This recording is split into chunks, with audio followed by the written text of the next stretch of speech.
Hello guys and welcome back to Best Car Picks. നമ്മൾ ഇന്നത്തെ വീഡിയോയിലൂടെ നോക്കാൻ പോകുന്ന ഈ മാസം, അതായത് മെയ് മാസത്തിൽ വരാൻ പോകുന്ന 5 പുതിയ വാഹനങ്ങൾ ഏതൊക്കെയാണ് എന്നുള്ളതാണ്. ഇതിൻ്റെ അകത്ത് ചില വാഹനങ്ങളുടെ ലോഞ്ച് കൺഫേം ആണ്, ചിലതിൻ്റെ ലോഞ്ച് നമ്മൾ ഏകദേശം ഒരു എസ്റ്റിമേറ്റ് വെച്ച് പറയുന്നതാണ്. എന്തായാലും നിങ്ങൾക്ക് വണ്ടികളൊക്കെ അറിയാൻ പറ്റും ഏതാണെന്നുള്ളത്. നമുക്ക് ആദ്യം തന്നെ പറയാൻ പറ്റുന്നതും ഏറ്റവും ആദ്യം വരാൻ പോകുന്നതും കിയയുടെ പുതിയ കാരൻസ് ആണ്. ഇതിൻ്റെ പേരെന്താണെന്ന് ഇതുവരെ അവർ റിവീൽ ചെയ്തിട്ടില്ല.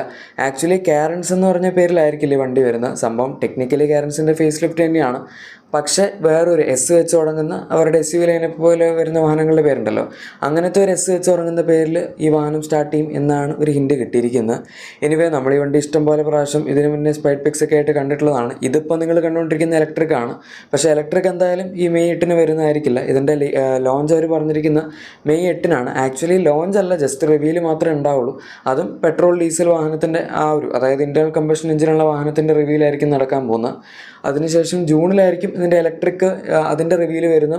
അതുപോലെ തന്നെ നമ്മുടെ ഐസ് വണ്ടിയുടെ തന്നെ പ്രൈസും അതുപോലെ ഡെലിവറി തുടങ്ങിയ കാര്യങ്ങളൊക്കെ നടക്കുന്നു എന്നും പറയുന്നുണ്ട്. എന്തായാലും ഡിസൈൻ്റെ കേസിലൊക്കെ എടുക്കാനാണെങ്കിൽ അത്യാവശ്യം നല്ല വ്യത്യാസം അവർ എക്സ്റ്റീരിയറിൽ ഫ്രണ്ടിലത്തെ ഹെഡ്ലൈറ്റ്സിൻ്റെ ഒരു പോർഷനിലൊക്കെ ആയിട്ട് പ്രൊവൈഡ് ചെയ്തിട്ടുണ്ട്.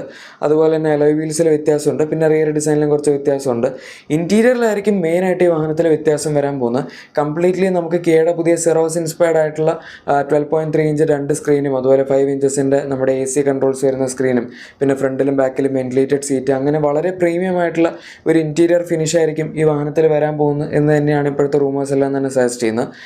ഇതിൻ്റെ അകത്ത് നമുക്ക് ടെക്നിക്കലി, അതായത് എൻജിൻ അല്ലെങ്കിൽ പവർ ട്രെയിൻ ഓപ്ഷൻസ് റിലേറ്റഡ് ആയിട്ട് പ്രത്യേകിച്ച് വ്യത്യാസങ്ങളൊന്നും ഉണ്ടാവില്ല. 1.5 ലിറ്റർ ഡീസൽ എഞ്ചിൻ ഉണ്ടാവും, അതുപോലെ 1.5 ലിറ്റർ ടർബോ പെട്രോൾ എഞ്ചിൻ ഉണ്ടാവും, പിന്നെ 1.5 ലിറ്റർ NA പെട്രോൾ എഞ്ചിനും ഉണ്ടാവും. NA എഞ്ചിൻ ആക്ച്വലി ഇതിനകത്ത് കൺഫേംഡ് അല്ല, കാരണം അവർ കുറച്ച് പ്രീമിയം പൊസിഷനിങ്ങിൽ ഈ വണ്ടി ഇറക്കാൻ ഉദ്ദേശിക്കുന്നത് കൊണ്ട് കാരൻസിലാണെങ്കിലും താഴത്തെ 2 വേരിയൻസിൽ മാത്രമേ NA പെട്രോൾ അവർ കൊടുക്കുന്നുള്ളൂ. അതുകൊണ്ട് ഈ വണ്ടിയിലും ഇനിയിപ്പോൾ അങ്ങനെ ഒരു പ്ലാൻ അവർ കൊടുക്കാൻ ഉദ്ദേശിക്കുന്നുണ്ടോ എന്നറിയില്ല. 2 വണ്ടികളും സൈഡ് ബൈ സൈഡ് ആയിട്ടായിരിക്കും വെക്കുന്നത്. കാരൻസും അതിൻ്റെ കുറച്ച് പ്രീമിയം ഓഫറിംഗ് ആയിട്ട് ഇത്തിരി പ്രൈസ് കൂട്ടി ഈ വാഹനം അവർ ഇറക്കുന്നതായിരിക്കും. സോ ഇതാണ് കാരൻസിൻ്റെ കേസ്. മെയ് 8 എഗെയിൻ ലോഞ്ച് ചെയ്യാൻ ജസ്റ്റ് ഒന്ന് പറഞ്ഞെന്ന് മാത്രം. ഇനി നമ്മുടെ ഈ ലിസ്റ്റിലുള്ള അടുത്ത വാഹനം കുറച്ച് കാലമായിട്ടുള്ളതിന് ടെസ്റ്റിംഗ് ആക്ച്വലി സ്റ്റാർട്ട് ചെയ്തിട്ട്, ബാക്കി വാഹനങ്ങളൊക്കെ ടാറ്റ ഏകദേശം ഒരു 8-10 മാസത്തോളം ടെസ്റ്റ് ചെയ്യുന്നതാണ് മിനിമം. 1 വർഷത്തിന് മുകളിൽ ടെസ്റ്റ് ചെയ്യുന്ന വാഹനങ്ങളുണ്ട്.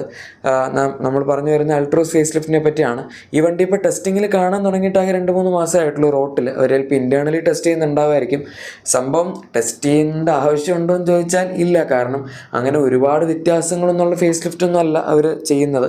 അതായത് മെക്കാനിക്കൽ അല്ലെങ്കിൽ ടെക്നിക്കൽ സ്പെസിഫിക്കേഷൻസ് വെച്ച് നോക്കുമ്പം പ്രത്യേകിച്ച് വലിയ വ്യത്യാസങ്ങളൊന്നുമില്ല. പക്ഷേ ഫീച്ചേഴ്സ് അതുപോലെ ഡിസൈൻ തുടങ്ങിയ കാര്യങ്ങളൊക്കെ എടുക്കുന്ന സമയത്ത് അത്യാവശ്യം വ്യത്യാസങ്ങൾ ഇതിനകത്ത് ഉണ്ടാവും.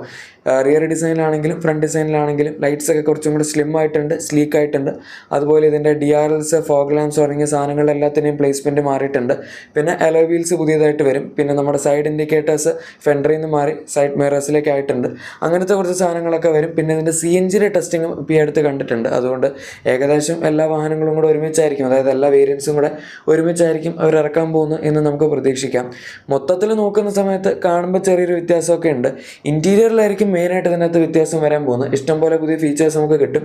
ടാറ്റയുടെ അൾട്രോസ് റേസറിൽ തന്നെ ഒരു പുതിയ 10.5 ഇഞ്ച് ഇൻഫോർടൈൻമെന്റ് സിസ്റ്റമൊക്കെ കൊടുത്തായിരുന്നു, 360 ക്യാമറയും കൊടുത്തായിരുന്നു. ഇതിൻ്റെ അകത്ത് അതിന് മുകളിലായിട്ട് പുതിയ കുറച്ച് ഫീച്ചേഴ്സ് കൂടി ഇൻട്രൊഡ്യൂസ് ചെയ്യും എന്നാണ് നമ്മൾ പ്രതീക്ഷിക്കുന്നത്. ഈ വരുന്ന മെയ് 21 ഈ വാഹനത്തിൻ്റെ എസ്റ്റിമേറ്റഡ് റിവീൽ ടൈം വന്നിരിക്കുന്നത്. അത് ഒഫീഷ്യലാണോ എന്ന് ചോദിച്ചാലല്ല, പക്ഷെ എന്നാൽ ഏകദേശം റൂമേഴ്സൊക്കെ സജസ്റ്റ് ചെയ്യുന്ന ആ ഒരു സമയം തന്നെയാണ്. ഈ വണ്ടിയിലും മെക്കാനിക്കലി വേറെ വ്യത്യാസങ്ങളൊന്നുമില്ല. 1.2 ലിറ്റർ NA പെട്രോൾ അതുപോലെ റേസർ മോഡൽ കണ്ടിന്യൂ ചെയ്യുകയാണെങ്കിൽ 1.2 ലിറ്റർ 120 PS പവറുള്ള ടർബോ പെട്രോൾ എഞ്ചിൻ ഉണ്ടാവും. പിന്നെ 1.5 ലിറ്റർ ഡീസൽ എഞ്ചിൻ. ഡീസൽ എന്തായാലും ഇപ്പോൾ തൽക്കാലത്തേക്ക് അവർ നിർത്തുന്നില്ല. 2027 BS7 എമിഷൻ നോംസ് വരുന്നവരെ അൾട്രോസിൽ ഡീസൽ എഞ്ചിൻ ഉണ്ടാവും എന്ന് തന്നെയാണ് പറയുന്നത്. സോ ഇപ്പോഴും ഹാച്ച് ബാക്സിൻ്റെ കാറ്റഗറിയിൽ ഡീസൽ ഓഫർ ചെയ്യുന്ന ഒരേ ഒരു വാഹനം അൾട്രോസ് തന്നെയായിട്ട് നമുക്ക് പറയാം. ഇതാണ് നമ്മുടെ അൾട്രോസ് ഫേസ് ലിഫ്റ്റിൻ്റെ ഡീറ്റെയിൽസ്. ഇനി അടുത്ത വാഹനം ഒരു ഇൻട്രസ്റ്റിംഗ് ആയിട്ടുള്ള വാഹനമാണ്. MG അവരുടെ വിൻസർ ഇന്ത്യയിൽ കഴിഞ്ഞ വർഷം ലാസ്റ്റാണ് ഇറക്കിയത്. പക്ഷേ ഇറക്കിയപ്പോൾ തൊട്ട് ഇതുവരെ അത്യാവശ്യം നല്ല രീതിയിലുള്ള റിസപ്ഷൻ തന്നെ ഈ വാഹനത്തിന് ആൾക്കാരുടെ ഭാഗത്തു നിന്ന് ലഭിച്ചിട്ടുണ്ട്. മെയിനായിട്ട് ആൾക്കാരൊക്കെ നെക്സോൺ EV പഞ്ച് EV ഒക്കെ വാങ്ങിക്കൊണ്ടിരുന്ന സമയത്ത് ഇപ്പോൾ ഓൾമോസ്റ്റ് സിമിലർ പ്രൈസിൽ അതിലും വളരെ വലുപ്പമുള്ള വിൻസർ EV ആണ് വാങ്ങിക്കൊണ്ടിരിക്കുന്നത്. മെയിനായിട്ട് ഈ വാഹനത്തിൻ്റെ പ്രൈസിംഗ് ആണ് 14 lakhs to 16 lakhs വരെയാണ് ഇതിൻ്റെ എക്സ്ഷോറൂം പ്രൈസ്. നിങ്ങൾ ബാറ്ററി ആസ് എ സർവീസ് എടുത്തില്ല എങ്കിൽ പോകുന്നത്. ഇനി ബാറ്ററി ആസ് എ സർവീസ് എടുക്കുകയാണെങ്കിൽ ജസ്റ്റ് 10 to 12 lakhs തന്നെ ഈ വാഹനത്തിൻ്റെ എക്സ്ഷോറൂം പ്രൈസ് വരുന്നുണ്ട്. എന്തായാലും അവർ കൊണ്ടുവരാൻ പോകുന്ന പുതിയൊരു അപ്ഡേറ്റിൽ ഇതിനകത്ത് ബാറ്ററി പാക്ക് നമുക്ക് റേഞ്ച് കൂടുതൽ കിട്ടുന്നൊരു മോഡൽ വരും. ഇപ്പോൾ 38 kWh ബാറ്ററി പാക്കാണ് അവർ കൊടുക്കുന്നത്. അതിന് പകരം നമുക്കൊരു 50.6 kWh ബാറ്ററി പാക്ക് ആയിരിക്കും ഇനി വരാൻ പോകുന്നത്. അതിന് CLTC അതായത് ചൈനീസ് സൈക്കിളിൽ ക്ലെയിം ചെയ്തിരിക്കുന്ന റേഞ്ച് ഓൾമോസ്റ്റ് 450 kilometers ആണ്. എന്ന് വെച്ചാൽ റിയൽ ലൈഫ് നമുക്ക് ഏകദേശം ഒരു 400 kilometersനടുത്തൊക്കെ പ്രതീക്ഷിക്കാം എന്ന് തന്നെ പറയാം. നോർമൽ വിൻസർ EVയിൽ തന്നെ ആൾക്കാർക്ക് 300, 330, 360 വരെയൊക്കെ റേഞ്ച് കിട്ടിയ ആൾക്കാരുണ്ട്. അതിൻ്റെ ക്ലെയിംഡ് റേഞ്ച് ജസ്റ്റ് 330 ആണ്. ആ വാഹനത്തിൻ്റെ ബാറ്ററി ഒപ്റ്റിമൈസേഷൻ സാധനങ്ങളൊക്കെ കൊണ്ടാണ് ഇത്രയും ആൾക്കാർക്ക് നന്നായിട്ട് റേഞ്ച് നിന്ന് എടുക്കാൻ പറ്റുന്നത്. അതുപോലെ തന്നെ പുതിയ വണ്ടി വരുമ്പോഴും ബാറ്ററിയുടെ സൈസ് ആസച്ച് നോക്കാനാണെങ്കിൽ അത്ര വലുതൊന്നും അല്ല. കർവിൽ 55 ഉണ്ട്, അതുപോലെ B6ൽ 59 ഉണ്ട്. ബട്ട് സ്റ്റിൽ 400 കിലോമീറ്റേഴ്സിനടുത്ത് ഈസി ആയിട്ട് മാനേജ് ചെയ്യാൻ പറ്റുന്ന റേഞ്ച് ഇതിനകത്ത് നിന്ന് കിട്ടേണ്ടതാണ്.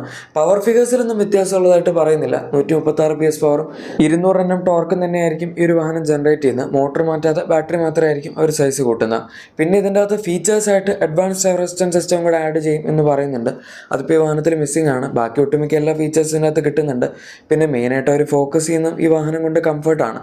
അതിപ്പോൾ സീറ്റ്സിൻ്റെ കേസ് എടുത്താലും അല്ലെങ്കിൽ എന്തൊരു രീതിയിൽ നോക്കിയാലും സ്പേസ് ആയാലും എല്ലാ കാര്യത്തിലും വളരെ നല്ലതാണ്. പ്രത്യേകിച്ച് ബാക്ക് സീറ്റ് നമുക്ക് നന്നായിട്ട് റിക്ലൈൻ ചെയ്യാൻ പറ്റും 135 ഡിഗ്രി വരെ. അതുപോലെ വിശാലമായിട്ട് ഈ വാഹനത്തിനകത്തിരുന്ന് പോകാനും പറ്റും.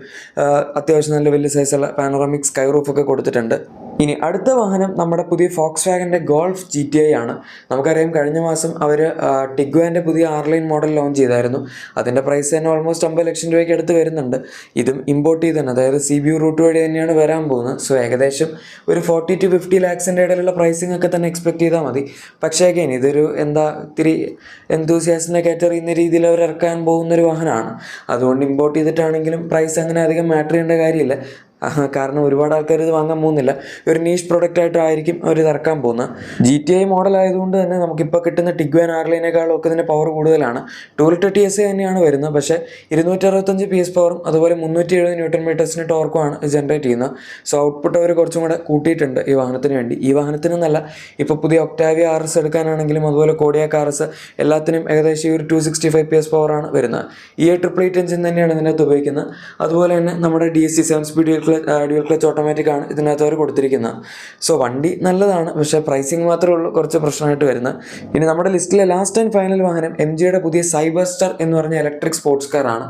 അധികം ആൾക്കാരൊന്നും ഈ ഒരു ടൈപ്പിലുള്ള വാഹനങ്ങൾ ഇവിടെ കൊണ്ടുവന്നിട്ടുള്ളൊരു അപ്രോച്ച് എടുക്കാത്തതാണ്. ഇതിപ്പോൾ MG അഗൈൻ ഇവിടുത്തെ കുറച്ച് എന്തൂസിയാസിനെ കാറ്റർ ചെയ്യുന്ന രീതിയിൽ ഇത് കൊണ്ടുവരാൻ പോവാണ്. ഏകദേശം നമുക്ക് GTIയുടെ ഒക്കെ പ്രൈസിൽ തന്നെ ഇത് കിട്ടുമായിരിക്കും. 50-60 lakhsൻ്റെ ഒക്കെ ഇടയിലായിരിക്കും ഇതിൻ്റെ എക്സ്ഷോറൂം പ്രൈസ് വരുന്നത്. ഈ വണ്ടിയും ഇങ്ങോട്ടേക്ക് ഇമ്പോർട്ട് ചെയ്ത് തന്നെയാണ് കൊണ്ടുവരുന്നത്. വളരെ പവർഫുൾ ആയിട്ടുള്ള വാഹനമാണ്. 544 PS പവറും 725 Nm ടോർക്കുമാണ് ജനറേറ്റ് ചെയ്യുന്നത്. ഓൾ വീൽ ഡ്രൈവ് ആണ്. ഇലക്ട്രിക് ആയതുകൊണ്ട് തന്നെ ഡ്യുവൽ മോട്ടോർ സെറ്റപ്പിലാണ് വരുന്നത്. അതുകൊണ്ട് ഈ വാഹനത്തിന് റേഞ്ച് കുറച്ച് കുറവായിരിക്കും. പക്ഷെ എന്നാലും 3.2 seconds ആണ് ഇതിൻ്റെ ക്ലെയിംഡ് 0 to 100 ടൈം വരുന്നത്. ഏകദേശം ഒരു 1 കോടി 2 കോടി രൂപയൊക്കെ നിങ്ങൾ മുടക്കിയാലും ഇത്രയും പെർഫോമൻസ് ഉള്ള വണ്ടി നിങ്ങൾക്ക് എന്തായാലും കിട്ടാൻ പോകുന്നില്ല. എനിവേ ഇതിനകത്ത് 77 kWh ബാറ്ററി പാക്കാണ് അവർ ഉപയോഗിച്ചിരിക്കുന്നത്. 440 കിലോമീറ്റേഴ്സിനടുത്താണ് WLTP ക്ലെയിംഡ് റേഞ്ച് വരുന്നത്. അത് ഓൾ വീൽ ഡ്രൈവ് ആയതുകൊണ്ട് ഇത്രയും പവർ ഉള്ളതൊക്കെ കൊണ്ടാണ് ഏകദേശം ഒരു 400 കിലോമീറ്റർ to 500 കിലോമീറ്ററിൻ്റെ ഇടയിലൊക്കെ നമുക്ക് എക്സ്പെക്ട് ചെയ്യാം. ഓടിക്കുന്നതനുസരിച്ച് ഡിപ്പെൻഡ് ചെയ്യും കംപ്ലീറ്റ്ലി. കാരണം ഇത്രയും പവർ ഉള്ളതുകൊണ്ട് നമ്മൾ എങ്ങനെ ഉപയോഗിക്കുന്നു എന്നുള്ളതനുസരിച്ചിരിക്കും ഇതിൻ്റെ റേഞ്ച് കിട്ടുന്നത്. ഈ വണ്ടി മെയ് മാസത്തിൽ വരും എന്ന് മാത്രമേ നമുക്ക് അറിയുള്ളൂ. അതും റൂമറാണ്. കൃത്യമായിട്ടൊരു ലോഞ്ച് ഡേറ്റ് ഇതുവരെ വന്നിട്ടില്ല. അതുപോലെ തന്നെയാണ് വിൻസറിൻ്റെ ലോങ് റേഞ്ചും അതുപോലെ തന്നെ ഗോൾഫ് GTIയും. രണ്ടിൻ്റെയും കൃത്യമായിട്ടുള്ള ലോഞ്ച് ഡേറ്റ് നമുക്ക് ഇതുവരെ അവൈലബിൾ ആയിട്ടില്ല. Launch date in the sense ഇന്ന ഡേറ്റിന് വരും എന്ന് പറഞ്ഞിട്ടില്ല. ഇന്ന മാസം വന്നേക്കാം എന്നുള്ള റൂമേഴ്സാണുള്ളത്. മറ്റ് 2 വാഹനങ്ങൾ ആദ്യം പറഞ്ഞ 2 ഓൾമോസ്റ്റ് കൺഫേം ആണ്. ഈ മാസം വരും എന്നുള്ളത് കൺഫേം ആണ്. ലോഞ്ച് ഡേറ്റ് കാരൻസിൻ്റെ കൺഫേം ആണ്. അൾട്രോസിൻ്റെ ചിലപ്പോൾ മാറും എന്നും പറയുന്നു. എനിവേ ഗൈസ്, ഇതാണ് ഈ മാസം വരാൻ പോകുന്ന 5 വാഹനങ്ങളുടെ വീഡിയോ. ഇതിനെപ്പറ്റിയുള്ള നിങ്ങളുടെ അഭിപ്രായം താഴെ കമൻസിൽ പറയാം. അതുപോലെ തന്നെ നിങ്ങളുടെ എക്സിസ്റ്റിംഗ് വാഹനത്തിന് എന്തെങ്കിലും ക്ലീനിങ് പ്രൊഡക്ട്സ് ആക്സസറീസ് വേണമെങ്കിൽ നമ്മുടെ ഡിസ്ക്രിപ്ഷൻ അല്ലെങ്കിൽ പ്രൊഡക്ട്സ് ടാഗ് ചെക്കൗട്ട് ചെയ്യുക. വീഡിയോ ഇഷ്ടപ്പെട്ടെങ്കിൽ മറക്കാതെ ലൈക്കും സബ്സ്ക്രൈബും ഷെയറും കൂടെ ചെയ്ത് നമ്മൾ സപ്പോർട്ട് ചെയ്യുകയാണെങ്കിൽ വളരെ നല്ലതായിരുന്നു. Thank you for watching my video and good bye.